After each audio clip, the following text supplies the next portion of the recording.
Looking back now, what do you think some of your biggest learnings were from Convoy? It's a great question. And I was thinking about this a bit before our chat. One of the there's four, right, that come to mind. One of the most important ones for me that stood out is, and this sounds obvious when you say it, but I'll share more light on why it was not obvious at the moment. Uh, Unit economics matter at the end of the day. And what I mean by that is the payback period on your cost of acquisition, right? That famed LTV CAC equation. Are you paying back the cost of your acquisition in ideally less than 12 months, depending on your business, 12 to 18 months?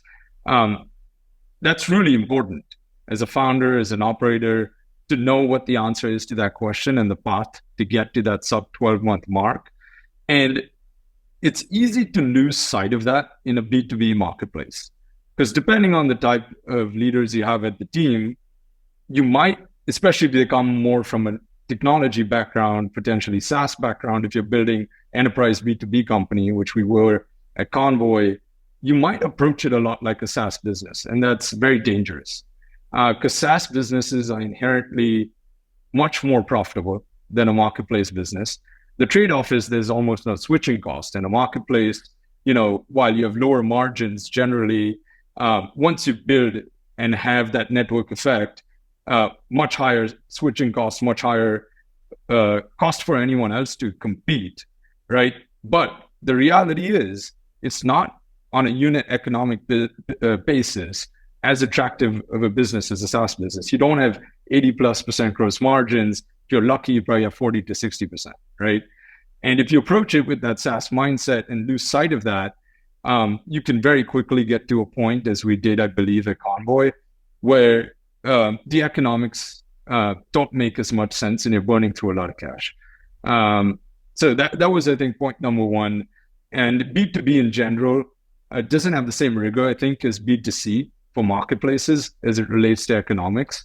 But that can be dangerous for a marketplace. So that was learning number one.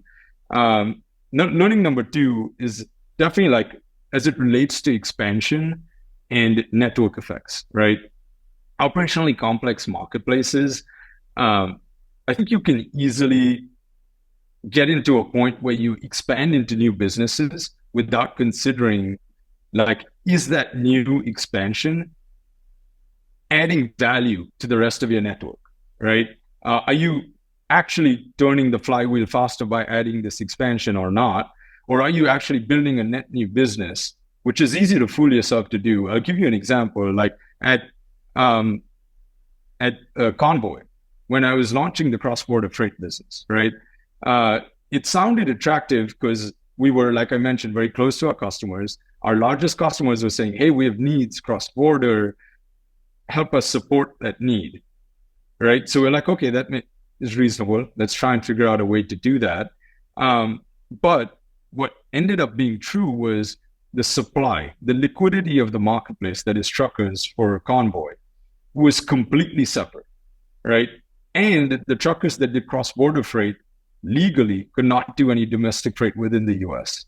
And as a result, basically, we were getting no leverage out of that supply base. We were not helping the broader network. And we're building basically a net new business from scratch. Also, the decision makers on the demand side were completely different. Although they said, oh, like, we have this need, but those guys make the decision, not me. Right. So we're building a completely net new business. That's distracting. That's expensive. Don't do that. I did that. When you're expanding, I think considering the network effects are really important. The third is, I think domain expertise matters, especially when you're going deep into industries like freight and real estate, where these businesses have existed forever. And I think we came in with exceptional tech talent that had never spent a day of their lives in freight, myself included, and repeated too many mistakes that we would not have if we had some freight expertise to pair with that technology fresh perspective, right? So that's the third. And the last, I think, is just cash flow. Negative cash flow cycles can kill you. And I think that is one of the things that really hurt Convoy. We brought innovation to the market where we said, hey, trucker, we will pay you immediately for your business, right? That was like unheard of in the industry that helped us attract a lot of truckers. But then we had terms with shippers where it was net 90.